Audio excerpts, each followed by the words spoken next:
Hey guys, welcome back to my safe space. Okay, I know I haven't been around for some time and I'm really sorry. I just had to. Okay, it was my birthday, so I wanted to celebrate, and then I just needed time to myself to rejuvenate. Now I feel like I'm ready to share myself with the world again. So yeah, and today I have a beautiful friend of mine with me, Emameleng. Hi guys. Hi guys. Welcome to the show. Welcome to the show. So today's video will not have like a precise topic because I'm establishing this new segment on my channel where I will shoot videos that don't have a precise topic, like an exact topic, but we will have 10 random questions. So yeah. So welcome to the first episode of 10 random questions. 10 random questions. That's a good segment. That's a very good segment. Thank you, baby. So, First question. How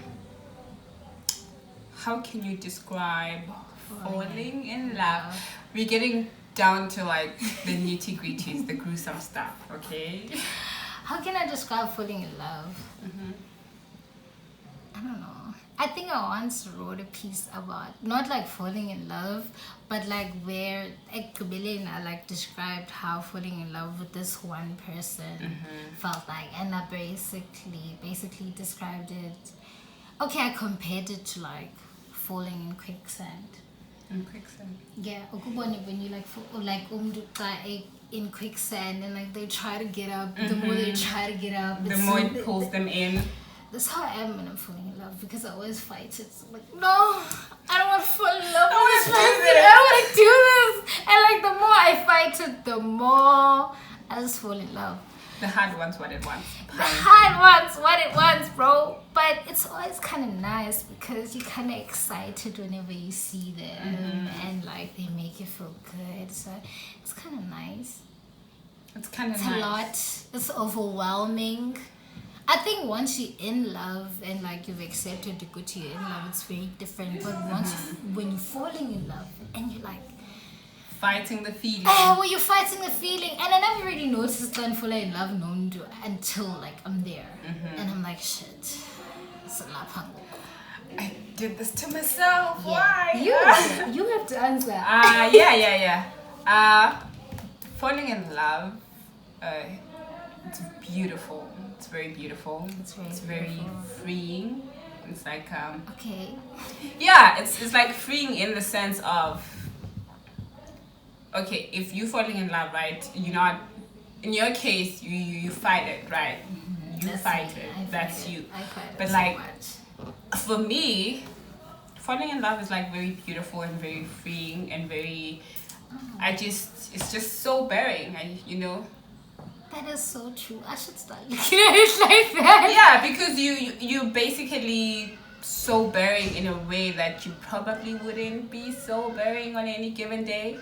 So I find that very beautiful. It's finding like that. It's like free falling. It's like free falling. And you're adventurous like that. Yeah. So free no wonder you like it. Yes, it's like free falling. That's what falling in love feels like. It's just beautiful. Just beautiful. This intensity of emotion and beauty. You want to also work with adrenaline. Yes, and it's a rush. Mine, it's like fight. It's a rush. Mine, it's like fight. And it's exciting. Fight. It's really exciting. And there's like when you're falling in love, when you are still falling in love, the possibilities seem endless. So we really do. That's a good thing. I mean, like, a second later, you're gonna know that. In the meantime, everything is beautiful. Exactly, Yes. Okay. So that's what falling in love feels like. This beauty that's just free and open and vulnerable. I like it. Yeah. Like a safe space for all your emotions. Yeah, you're just pouring yourself out. It's beautiful. I mean, it's beautiful when people. It's really beautiful. Yeah. Okay. Next question. Okay. Do you want to do the thing where you go first with the other question and I go first with the other question, just to balance things out? Okay, that's fine. Okay, yeah. Do you believe that music is spiritual?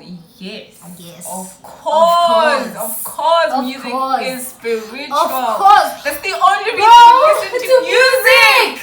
Music is so healing. I feel like anything that can touch me in that way, anything that can like, I don't even know how to explain it, bruh. Music You know is how so they say real. music is food for your soul. It Like really literally is. whatever It you really need, is. whatever you need to Whatever feed your soul Yes, with that whatever you day. need to feel. You just pick the right song and you let it flow. You let it Exactly. flow. So music is definitely spiritual. spiritual. Definitely. It's my go-to too. It's literally one of the most beautiful things ever in the history of man. Music. Okay. Do you think psychoanalyzing yourself is okay? Yep. Oh. Yeah, I think before, as much as it could be dangerous, because you could be like, you could literally freak yourself out because you could be like, oh my gosh, What's wrong with me? I don't know, schizophrenia or something, you know? you know? I'm sorry, You know? but yeah. I don't know how you could get it, Dude, but you know what I mean? Yeah, you start to freak out. You can literally freak yourself out. But I think it's good to be able to like navigate shit in your mind. It's good to know yourself in that way. It's good to understand what's going on with you, okanye what's traumatizing you, okanye what haven't you dealt with yet in order for you to deal with. Yeah, but it's good for you to be able to understand how your mind works and zippy problems are. Okay. You know, where are your blockages, where are your traumas and everything, and how you can work through it. But you should probably go to a psychologist. Yeah. Yeah. But I like, think it's good. It's good to like know.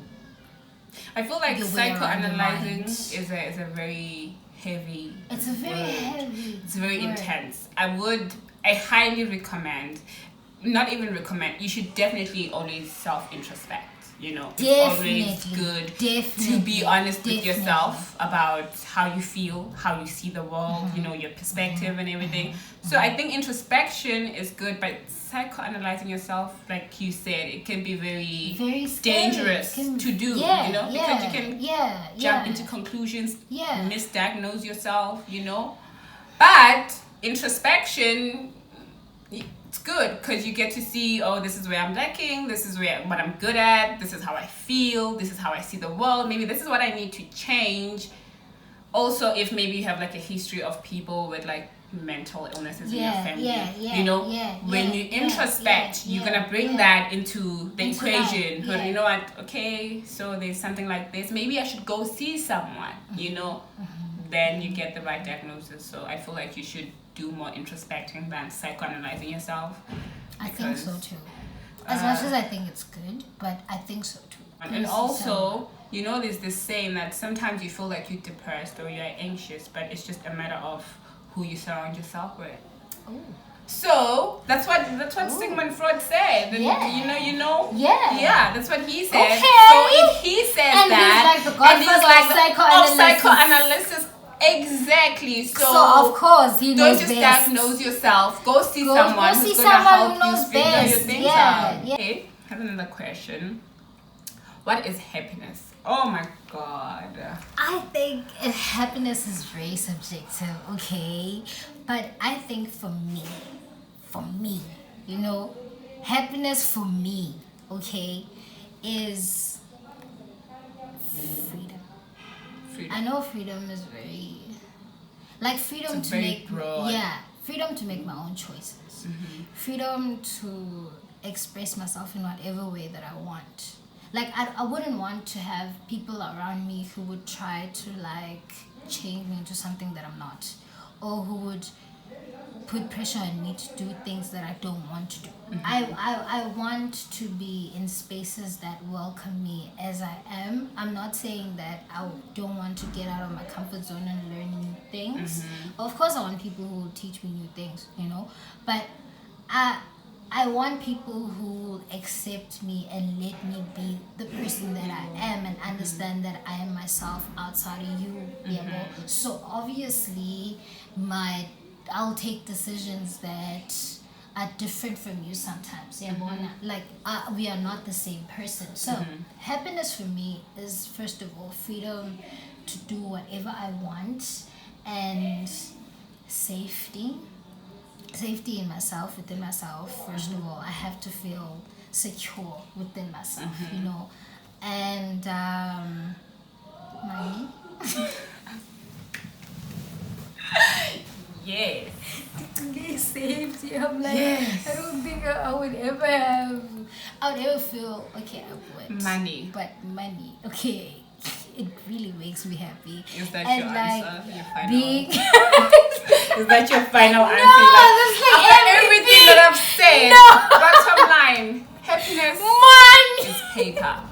No, it's like everything is there, and like me just being okay. I think when I am okay with myself, and I am okay with like the people that are around me, the close people that are like everyone's like good, I'm on good terms with like everyone, and have money, and I'm good, I'm healthy, I'm fine. That's happiness for me. That's happiness to you. I don't need too much. I just need to be okay. My well-being is my main priority. So Happiness for me right now at this point in my life is 2 cups of coffee in the morning. she's not lying. She's I'm not not lying. lying. Dark chocolate is happiness for me. Food. How did I forget food? How did you forget food? Oh my god. Literally. And food, guys. Yeah. Happiness is healthy relationships with my friends and my family, and I'm so lucky to have those. So blessed. So blessed. What else? Oh, also because I like adventure. I like being out there doing things, So anytime I'm doing something that's exciting, that gives me an adrenaline rush, that's happiness to me. Okay. But sustainable Happiness. happiness, because that kind of happiness that I feel is like in the moment when you're doing something, it makes you feel good. If you're hanging out with your friends, you're happy for that moment, you feel good. Yeah. But sustainable happiness, I think, comes, and this is something that it's an ongoing process, I'm working on it. Just being true to the essence of you. Being you. That's why I like need that freedom. you. That's why I need that freedom. That's why you need that. Yeah. That's why I need that. When you like true to the essence of who you are as a person, I feel like there's no reason why you shouldn't be happy, because you're being true to yourself. You're doing whatever you're you in your want. lane. You're in your lane. You're living in your truth. You're walking in your path. Water. I mean, that's what happiness is, and that's what I want happiness to be for myself as I am on this journey of growing up, which is, This journey of growing up. Yes, girl. Okay, I love it. Okay, next question. If you could change anything about the world, what would it be? For me, it would be like social contrasts in general. Like the rules and everything, and like this is how shit should be. I would take away that. I wouldn't want. Unfunny rules and like a moral compass, because there would be like a lot of chaos. Right? But I wish we could stop boxing people. I wish we could just let people grow up, change, because change is important. Yes, accept change. Yeah, what change is like, it's because of growth. You're growing. That's why you're changing. So I would really love us to not box people, to like take away all of this social construct, all of this gender nonsense.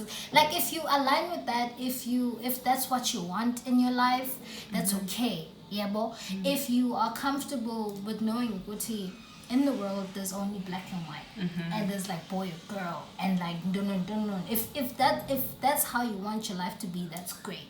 But I wish we would let people go beyond that. There's a great gray area of. It's mostly gray, like to be honest. I feel like the world is just colorful. It's not even like gray, because you come across new people with like different ways of thinking every day, and I feel like we should embrace that and allow those people to be truly who they are in order to like succeed in life and like live their lives to like their fullest potential, and for them to actually realize their purpose. Asingening down. And I feel like by boxing people up, we inhibit them from growing and like reaching their fullest potential. Exactly. Yeah, and like to add to what you're saying, it's true, because if you think about it, the social construct is basically other people's ideas, right? We're talking about this. It's other people's ideas of how things should go. So we're born into this world, there's already systems going on, and you go out of your way without any necessity to do so to try and bind people to that system you were born into. That wasn't even your original idea. That doesn't if you align with that, great. Good for you. Good for you. If other people don't, great for them too. Let people live their lives. Okay, so